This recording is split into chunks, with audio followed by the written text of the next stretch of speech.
Aujourd'hui, on va parler de ces gens, de ce type de personnages qu'on est tous. Tu sais, les gens qui, en apparence, sont gentils avec tout le monde et qui, derrière votre dos, vous assènent des coups de poignard. Oui, oui.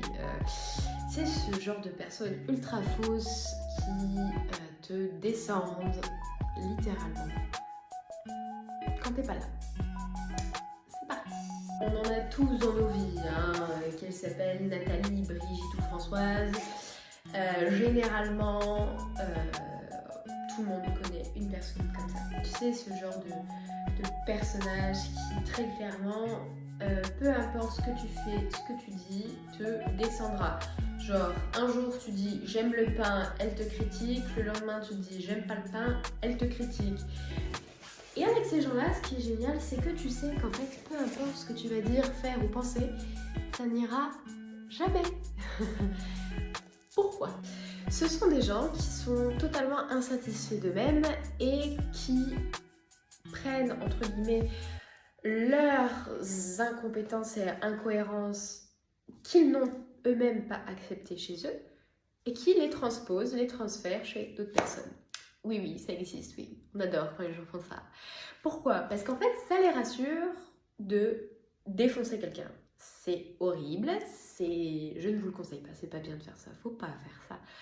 Mais c'est ce qui se passe. En fait, ces gens-là n'ont pas confiance en eux, malgré les apparences, parce que très souvent, ce sont les gens populaires, aimés, gratifiés, etc. Mais en fait, ce n'est qu'une façade, on va pas se le cacher. Et pour se sentir puissant et surtout pour ne pas faire preuve de vulnérabilité, si on découvrait qu'en fait ils avaient la même faiblesse que nous, ou tout du moins le même trait, parce que généralement c'est même pas des faiblesses, ils font quoi ? Ils nous démontent. En fait, ils nourrissent leur orgueil comme ça. Et ils obtiennent satisfaction quand ils voient la personne blessée. Oui, ça existe les gens comme ça. Oui. Faut pas fréquenter des gens comme ça. Enfin, vous faites ce que vous voulez, mais je vous le conseille pas. Et comment on fait ? Parce que c'est bien beau, on en connaît tous minimum un, que ce soit dans notre entourage proche, professionnel, personnel, familial, il y en a au moins un. Ça nous est déjà tous arrivé. Comment on fait ? Et bien en fait, rentrer dans la confrontation et dans ce jeu-là leur donne du pouvoir. C'est-à-dire rentrer dans la justification en disant non mais c'est pas vrai, il a dit ça, et porter de la valeur sur leur jugement. Ça leur donne satisfaction. Donc il faut absolument pas faire ça. Alors je sais c'est dur parce que tu sais que t'as rien fait, que t'as envie tout simplement de te justifier, de ne pas être coupable. Et c'est compréhensible, mais en fait, toi tu sais que t'as rien fait. Toi tu sais que t'es quelqu'un de droit, tu sais que tout ce que cette personne dit est faux. Alors la seule chose que t'as à faire, c'est de ne rien faire. Si quelqu'un vient te voir en te disant « Ouais, j'ai entendu ça sur toi, franchement, je te pensais pas comme ça », la seule réponse que tu peux apporter à cette personne, c'est « Ok, tu donnes du crédit à un inconnu qui bave sur moi sans apprendre à me connaître. » Eh ben, c'est ton choix. Ce n'est pas la vérité, mais si tu veux y croire, c'est ton choix. Voilà. La seule chose que vous pouvez faire, c'est très frustrant, je sais, j'apporte une réponse tellement minime, mais c'est la seule chose que vous pouvez faire. Alors, c'est la seule chose constructive, parce qu'il y a plein de choses qu'on peut faire et qu'on fait, bien souvent, se mettre en colère, pester, ou devenir comme la personne qu'on n'a pas envie, justement, de critiquer la personne qui nous critique. Non, ça marche pas, faut pas faire ça. Enfin, vous pouvez, encore une fois, mais c'est pas la meilleure des solutions. En fait, ce qu'il faut faire, c'est laisser les gens parler. Pour deux choses. La première, vous ne pouvez pas contrôler ce que les gens pensent. Donc, si quelqu'un choisit d'adhérer au fait que vous êtes une mauvaise personne, eh ben c'est son choix. Même si ce n'est pas la vérité, vous n'avez aucune incidence sur les pensées des autres. Donc, si quelqu'un a choisi, parce que vous lui avez piqué sa place de parking un jour férié sous la pluie alors qu'il était obligé de venir au boulot et que ça ne lui a pas plu de faire 2 mètres en plus, et que du coup il vous avait en grippe et que le même jour il entend que apparemment vous auriez critiqué un tel d'une personne qu'il n'a jamais vue de sa vie, bim, cette personne va penser que vous êtes quelqu'un de pas bien. Et ben, laissez-le penser ça. Parce qu'en fait, vous n'aurez aucune action. Vous n'avez aucun pouvoir sur ce que la personne pense.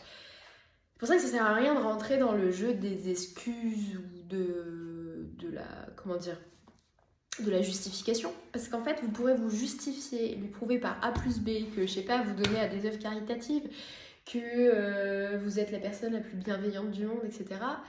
Si l'autre en face n'a pas envie de le croire, il ne le croira pas. Peu importe le nombre de preuves qu'on lui apporte, s'il n'a pas envie d'adhérer à quelque chose, il ne le fera pas. Ça va vous fatiguer, ça va vous user moralement, psychologiquement, émotionnellement parlant, et ça vous amènera à rien de bien. Donc le faites pas. Vous gagnerez un tour. Deuxièmement, pourquoi ne pas le faire? En fait, tout simplement parce qu'il y a un risque de changer qui l'on est pour, pour vraiment prouver. Et en fait, on rentre dans la fausseté et l'hypocrisie. Parce qu'on n'est plus nous-mêmes. On veut prouver que l'autre a tort. Mais en fait, s'il a tort, ça se voit. Et les personnes extérieures le voient aussi. Elles choisissent d'y croire ou pas. Mais elles le voient. Et c'est peut-être bête, mais il faut se satisfaire de ça.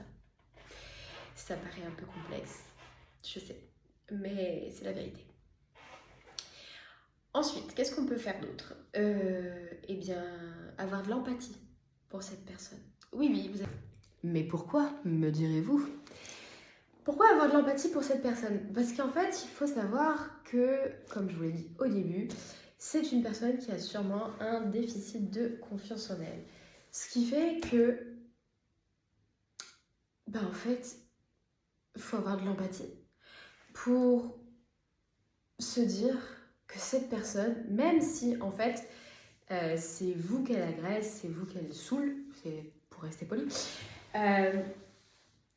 en fait c'est une personne en souffrance. Alors ce sont souvent des personnes qui se targuent d'être des grands gueules, d'avoir beaucoup de caractère, etc. Mais ce n'est qu'une façade, encore une fois. En fait, elle se cache derrière ça pour paraître forte.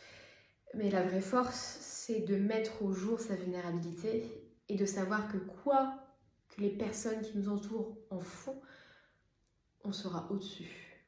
On sera passé au-dessus. C'est ça la véritable force. Donc en fait, ces gens souffrent. C'est horrible à dire comme ça. Tu te dis, attends, l'autre là, la connasse, elle souffre. Oui, en fait, elle n'a pas confiance en elle, elle jalouse tout et tout le monde, elle envie tout et tout le monde. Et oui, elle saoule, ça c'est une évidence. Mais en fait, si elle fait ça, c'est pour avoir de l'attention. Parce qu'elle n'est pas complète, qu'elle n'est pas centrée. Et c'est sûrement quelqu'un qui vit de l'angoisse. C'est horrible. Mais avoir de l'empathie et le recul nécessaire pour avoir ce genre de réflexion sur ces personnes, ça change les choses. Nous, ça nous apaise. Parce qu'en fait, au final, ce que la personne dit ou pense de nous, ça lui appartient. Donc même si c'est pas bien et que ça empiète sur notre vie pro ou perso, le fait d'avoir de l'empathie, ça permet de relativiser et de découvrir la souffrance de l'autre derrière.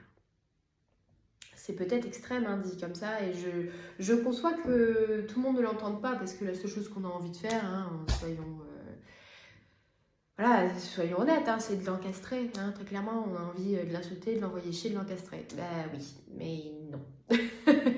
En fait, il y a une souffrance. Et quand on accepte l'idée que derrière un comportement horrible comme ça, il y a une souffrance, une peur. En fait, c'est une peur. Hein, c'est la peur du rejet, la peur de la manipulation, la peur de la trahison, la peur de l'abandon, de l'humiliation. Et ben, en fait, quand on comprend qu'il y a une peur, on peut développer des sentiments bénéfiques pour cette personne et se dire, ok, elle parle sur mon dos, ok, elle n'est pas correcte, mais elle fait ça pourquoi? Qu'est-ce qui chez elle la pousse à faire ça? Et on développe de l'empathie, et en fait on se rend compte bien souvent que ouais, c'est quelqu'un qui a une souffrance ou une peur quelconque, et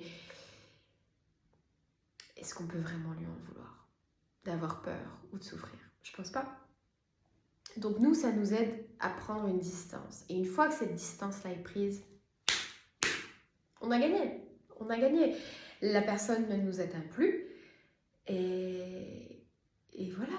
Et on passe à autre chose. Et quand la personne comprend, bien souvent c'est ce qui se passe, quand la personne comprend qu'en fait, on n'en a rien à péter, on a juste de la pitié pour elle parce qu'on sait qu'elle souffre et que c'est quand même vachement malheureux de faire souffrir l'autre pour atténuer, entre guillemets, sa propre souffrance, et ben quand on sait que la personne fait ça,